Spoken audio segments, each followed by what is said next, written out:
नमस्ते छात्रों, मैं हूं अशोक ठानगे। हिंदी इजी ऑनलाइन में आपका स्वागत है।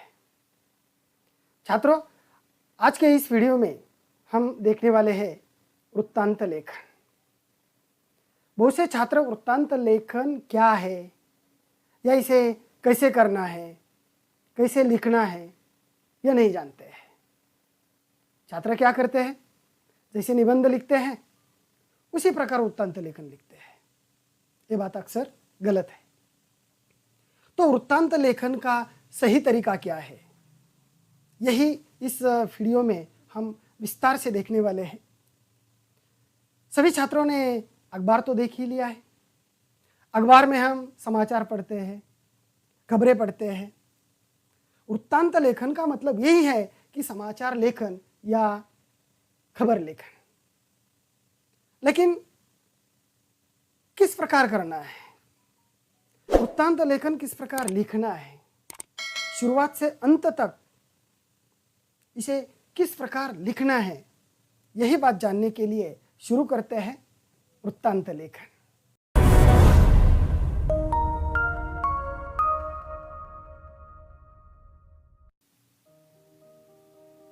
वृत्तांत लेखन, जो कि कुल 5 अंकों का प्रश्न हमें प्रश्न पत्र में आता है। वृत्त का मतलब होता है घटित, यानी कि बीता हुआ, जो घटित हो चुका है, जो बीती हुई बात हो गई है। और वृत्तांत का मतलब है घटना का विवरण, इतिवृत्त, समाचार या खबर, यानी कि ऐसी घटना जो बीत चुकी है उसका जो समाचार हम बनाते हैं, उसका जो इतिवृत्त बनाते हैं, उस घटना का जो विवरण हम लिखते हैं, उसे वृत्तांत लेखन कहा जाता है। यानी कि वृत्तांत लेखन का अर्थ है किसी को सूचना देने के लिए किया गया किसी घटना, समारोह या कार्यक्रम का किया गया वर्णन, मतलब वृत्तांत लेखन है। तो वृत्तांत लेखन करते समय कुछ महत्वपूर्ण इस प्रकार की बातें हमें जानना बहुत ही आवश्यक है, ताकि इस वृत्तांत लेखन के प्रश्न में हमें पूरे के पूरे अंक प्राप्त हो। तो ऐसी कौन सी बातें हैं? तो वृत्तांत में किसी सत्य घटना का वर्णन किया जाता है। वृत्तांत में स्थल, काल, घटना का उल्लेख आवश्यक है। घटना जिस क्रम से घटित हुई उसी क्रम से अनुच्छेद में प्रभावी भाषा में उसे लिखना आवश्यक है। शब्द रचना, भाषा शुद्ध होनी चाहिए। वृत्तांत लेखन लगभग 80 शब्दों में होना चाहिए। और कुछ महत्वपूर्ण बातें, तो यह जो वृत्तांत लेखन की कृति है, उस कृति में एक विषय दिया जाएगा और स्थान का नाम भी दिया जाएगा। तो उस विषय को अच्छी तरह से समझ लेना, यह पहली बहुत ही महत्वपूर्ण इस प्रकार की बात है। और विषय को समझ लेने के बाद वो विषय हमारे सामने आते ही क्या क्या लिखना है, इसकी रूपरेखा हमारे मन में हमें पहले तैयार करनी चाहिए और बाद में वर्णन करना चाहिए। और वर्णन करते समय भी वो वर्णन इतना सजीव होना चाहिए कि पाठक के सामने पूरा चित्र साकार हो जाना चाहिए। अनावश्यक बातों को टालकर केवल महत्वपूर्ण बातों का समावेश करना है। केवल जो महत्वपूर्ण बातें हैं उन्हीं बातों का समावेश हमें वृत्तांत लेखन में करना है। अनावश्यक जो बातें हैं उन्हें इस वृत्तांत लेखन में हमें नहीं लिखना है। घटनाक्रम इस वृत्तांत लेखन में बहुत ही महत्वपूर्ण होता है। वह घटनाक्रम और उसका जो हम वर्णन करते हैं उसमें क्रम का सिलसिला और एक सूत्रता होना बहुत ही आवश्यक है। वृत्तांत में दिनांक, समय, स्थान, प्रमुख अतिथि का उल्लेख स्पष्ट रूप से हमें करना आवश्यक है। समारोह में शामिल अध्यक्ष, उद्घाटक, व्याख्याता, वक्ता, अतिथि आदि के जो मौलिक विचार है, संदेश, मार्गदर्शन, संक्षेप में और मार्मिक शब्दों में लिखना चाहिए। कुछ विचार संदेश दोहरे उत्तरण में लिखने चाहिए। कार्यक्रम के जो अध्यक्ष है या प्रमुख अतिथि है, उन्होंने भाषण में दिया हुआ संदेश या उनके महत्वपूर्ण इस प्रकार के विचार हमें दोहरे अवतरण चिन्ह में लिखना आवश्यक है। और एक बहुत ही महत्वपूर्ण इस प्रकार की बात कि एक आकर्षक इस प्रकार का शीर्षक इस वृत्तांत लेखन के लिए हमें तैयार करना चाहिए और वह सबसे पहले लिखना चाहिए। अब वृत्तांत लेखन के कुछ सूत्र मैं आपको बता रहा हूं, जिस पर यह पूरा वृत्तांत लेखन आधारित होता है। पहला सूत्र है कब, कहां, किसके द्वारा, किसकी अध्यक्षता में, क्या और कैसे। यानी कि कब, कहां, किसके द्वारा, किसकी अध्यक्षता में, क्या, कैसे। यह वृत्तांत लेखन के बहुत ही महत्वपूर्ण इस प्रकार के सूत्र है। यह 6 प्रश्न पूछने के बाद जो उत्तर हमें मिलते हैं, उसके आधार पर यह पूरा वृत्तांत लेखन हम अच्छी तरह से लिख सकते हैं। या इन सूत्रों का समावेश वृत्तांत लेखन में होता है। अब जैसे कि पहला है कब, यानी कि घटना कब हुई, यानी कि यहां दिनांक और समय इसका उल्लेख होना चाहिए। दूसरा है कहां, यानी कि घटना कहां हुई है, यानी कि यहां स्थान का उल्लेख आवश्यक है। तीसरा है किसके द्वारा, यानी कि कार्यक्रम का जो आयोजन किया गया था, समारोह का जो आयोजन किया गया था, वह किसके द्वारा किया गया। कोई संस्था या कोई व्यक्ति, किसके द्वारा उस कार्यक्रम का आयोजन किया गया, इसका उल्लेख यहां आ जाएगा। चौथा है किसकी अध्यक्षता में, यानी कि किसकी अध्यक्षता में कार्यक्रम संपन्न हुआ, यानी कि मुख्य अतिथि कौन थे, उसका भी उल्लेख आवश्यक है। उसके बाद है क्या, यानी कि क्या क्या हुआ, कार्यक्रम में क्या क्या हुआ, क्रमानुसार उस घटना का वर्णन हमें करना चाहिए। और अंतिम जो सूत्र है कैसे, समापन में वह आ जाता है, यानी कि कार्यक्रम का समापन कैसे हुआ, यह इसमें लिखना आवश्यक है। तो वृत्तांत लेखन के ये सूत्र हमें याद रखने चाहिए, जिसके आधार पर वृत्तांत लेखन अच्छी तरह से हम कर सकते हैं। अब कुछ वृत्तांत लेखन के विषय के बारे में चर्चा करते हैं, यानी कि आखिर ऐसे कौन से विषय है जिन पर वृत्तांत लेखन किया जाता है। बच्चों, ज्यादातर हम जिस विद्यालय के अंतर्गत या संस्था के अंतर्गत जिन कार्यक्रमों को मनाते हैं, उन पर ही वृत्तांत लेखन लिखा जाता है।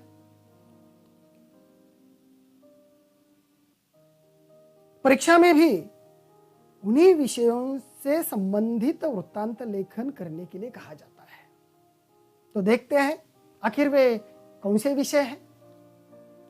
तो जैसे कि राष्ट्रीय युवा दिवस जो 12 जनवरी को मनाया जाता है।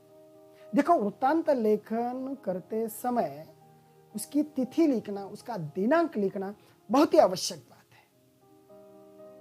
उस दिनांक का समावेश, तिथि का समावेश, समय का समावेश उस वृत्तांत लेखन में होना चाहिए। और इसीलिए कौन सा महोत्सव, कौन सा दिन, कब मनाया जाता है, छात्रों हर एक को वो मालूम होना चाहिए। क्योंकि वह अगर गलती से हमने दूसरी तारीख, दूसरी दिनांक वहां लिख दी, तो समझो हमारा एक अंक वहां चला जाएगा। और इसीलिए हमें यह याद करना चाहिए, ध्यान में रखना चाहिए कि राष्ट्रीय युवा दिवस जो है वो 12 जनवरी को मनाया जाता है। उसके बाद गणतंत्र दिवस जो 26 जनवरी को मनाया जाता है। और यह साइंस डे यानी कि राष्ट्रीय विज्ञान दिवस 28 फरवरी को मनाया जाता है। 8 मार्च को विश्व महिला दिवस मनाया जाता है। विश्व पर्यावरण दिवस जो 5 जून को मनाया जाता है। और इस चित्र को देखते ही आप पहचान गए होंगे कि यह क्या है। तो योगा दिवस जो 21 जून को मनाया जाता है। वृक्षारोपण दिवस जिसे वन महोत्सव भी कहा जाता है, जून और जुलाई के बीच मनाया जाता है। स्वतंत्रता दिवस 15 अगस्त को मनाया जाता है। शिक्षक दिवस जो 5 सितंबर को मनाया जाता है, जो अभी अभी हमने मनाया। हिंदी दिवस जो 14 सितंबर को मनाया जाता है। स्वच्छता अभियान जो 2 अक्टूबर को मनाया जाता है। और बाल दिन जो 14 नवंबर को मनाया जाता है। पोलियो निर्मूलन टीकाकरण 5 दिसंबर को मनाया जाता है। और विदाई समारोह जो हर पाठशाला में होता है, ज़्यादातर 10वीं कक्षा के छात्रों के लिए इस समारोह का आयोजन किया जाता है। यानी कि हमारी बोर्ड की परीक्षा जब नज़दीक आती है तो उसके पहले यानी कि जनवरी या फरवरी के बीच इस विदाई समारोह का आयोजन हर पाठशाला में किया जाता है। तो इन्हीं विषयों पर हमें परीक्षा में वृत्तांत लेखन लिखने के लिए कहा जाएगा। तो चलो आगे बढ़ते हैं। तो इस प्रकार का कोई प्रश्न हमारे सामने प्रश्न पत्र में आ जाएगा। प्रगति विद्यालय अमरावती में मनाए गए हिंदी दिवस समारोह का लगभग 70 से 80 शब्दों में वृत्तांत लेखन कीजिए। वृत्तांत में स्थल, काल, घटना का उल्लेख होना अनिवार्य है। देखो प्रश्न जो आता है, प्रश्न में क्या क्या दिया जाता है। स्थान दिया जाता है, विषय दिया जाता है। विषय क्या है? हिंदी दिवस समारोह। और स्थान भी दिया है, कहां मनाया गया है? प्रगति विद्यालय अमरावती। और 70 से 80 शब्दों में वृत्तांत लेखन करने के लिए या लिखने के लिए कहा जाता है। और स्पष्ट सूचना वहां होती है कि वृत्तांत में स्थल, काल, घटना का उल्लेख होना अनिवार्य है। तो इस प्रकार का प्रश्न परीक्षा में हमें आता है। तो यह प्रश्न आने के बाद उसका वृत्तांत लेखन हमें कैसे करना है वह देखते हैं।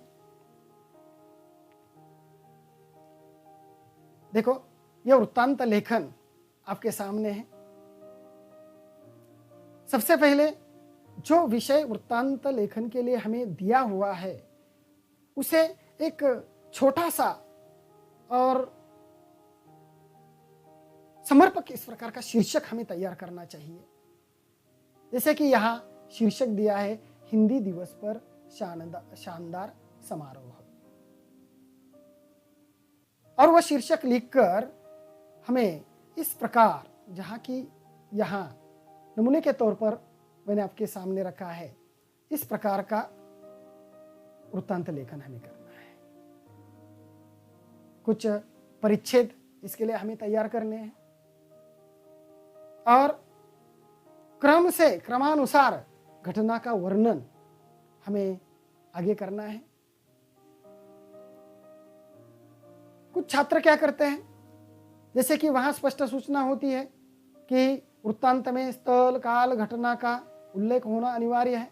छात्र क्या करते हैं, हिंदी दिवस पर शानदार समारोह इस प्रकार का शीर्षक देते हैं और उसके नीचे लिखते हैं स्थान और लिखते हैं कि अमरावती प्रगति विद्यालय।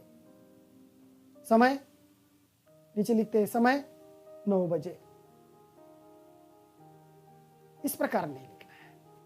9वीं और 10वीं के प्रश्न पत्र में वृत्तांत लेखन का जो प्रश्न होता है 5 अंकों के लिए 5वां प्रश्न होता है और 5वें प्रश्न में जो उप प्रश्न होते हैं अ और आ, तो वृत्तांत लेखन का उप प्रश्न आ होता है, यानी कि 5A और उसमें पहला होता है वृत्तांत लेखन और दूसरा होता है कहानी लेखन।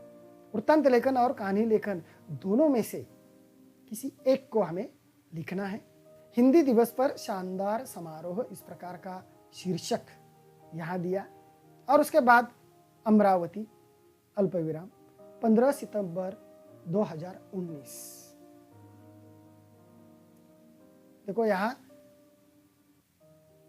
अमरावती यानी कि कहाँ मनाया गया यह बताया है, और 15 सितंबर 2019 यह जो समय है, तिथि है, दिनांक है, यह बहुत ही महत्वपूर्ण है, जिसके लिए एक अंक होता है निर्धारित। तो यहाँ हिंदी दिवस 14 सितंबर को मनाया जाता है और यह 15 सितंबर तारीख दी है। आगे पढ़ने के बाद पता चलेगा। कल यहाँ के प्रगति विद्यालय में सुबह 9 बजे हिंदी दिवस का शानदार आयोजन किया गया। यानी कि हिंदी दिवस का आयोजन इस विद्यालय में कल किया गया था, यानी कि 14 सितंबर को किया गया था। उसका वृत्तांत 15 सितंबर को लिखा है, इसलिए 15 सितंबर यह तारीख लिखी है, क्योंकि समाचार में वह खबर दूसरे दिन आती है। तो अमरावती 15 सितंबर 2019, कल यहाँ के प्रगति विद्यालय में सुबह 9 बजे हिंदी दिवस का शानदार आयोजन किया गया। शिक्षकों के मार्गदर्शन में विद्यालय के विद्यार्थियों ने विभिन्न कार्यक्रम प्रस्तुत किए। समारोह की अध्यक्षता शहर के वयोवृद्ध साहित्यकार रंगनाथ कालेलकर ने की। यानी कि इस समारोह के लिए साहित्यकार रंगनाथ कालेलकर जी को आमंत्रित किया गया था प्रमुख अतिथि के रूप में। तो प्रमुख अतिथि का स्पष्ट उल्लेख वृत्तांत लेखन में इस प्रकार हमें करना है। विद्या की देवी सरस्वती की प्रतिमा के समक्ष दीप प्रज्वलित कर सरस्वती वंदना से कार्यक्रम की शुरुआत हुई। सर्वप्रथम विद्यालय के मुख्याध्यापक श्रीनाथ पाध्ये ने माननीय अध्यक्ष महोदय का परिचय दिया और अपने विद्यालय में हिंदी संबंधी गतिविधियों की जानकारी दी। मुख्याध्यापक के अनुरोध पर अध्यक्ष महोदय ने हिंदी वाद विवाद प्रतियोगिताओं, हिंदी अंत्याक्षरी प्रतियोगिताओं तथा हिंदी परीक्षाओं में प्रथम तथा द्वितीय स्थान प्राप्त विद्यार्थियों को पुरस्कृत किया। श्री कालेलकर ने हिंदी भाषा के अध्ययन में रुचि रखने वाले विद्यार्थियों का उत्साह बढ़ाया तथा उन्हें बधाई दी। इसके बाद उन्होंने हिंदी भाषा के महत्व पर प्रकाश डाला। इस अवसर पर उन्होंने हिंदी भाषा की लोकप्रियता और उसके व्यापक प्रचार प्रसार पर अपने विचार प्रस्तुत किए। विद्यालय के कुछ छात्रों ने हिंदी के प्रसिद्ध कवियों की कविताओं का पाठ किया। अंत में उप मुख्याध्यापक ने माननीय अध्यक्ष महोदय, शिक्षकों तथा विद्यार्थियों का आभार प्रकट किया। राष्ट्रगीत के साथ दोपहर 12 बजे हिंदी दिवस का यह शानदार समारोह समाप्त हुआ। तो इस प्रकार देखो किस प्रकार इस समारोह का समापन किया है। समापन के लिए अलग परिच्छेद यह तैयार किया है। अंत में उप मुख्याध्यापक ने माननीय अध्यक्ष महोदय, शिक्षकों तथा विद्यार्थियों का आभार प्रकट किया। यानी कि यह आभार प्रकट करने का जो काम होता है कार्यक्रम में, समारोह में अंत में होता है, समापन का काम हुआ है।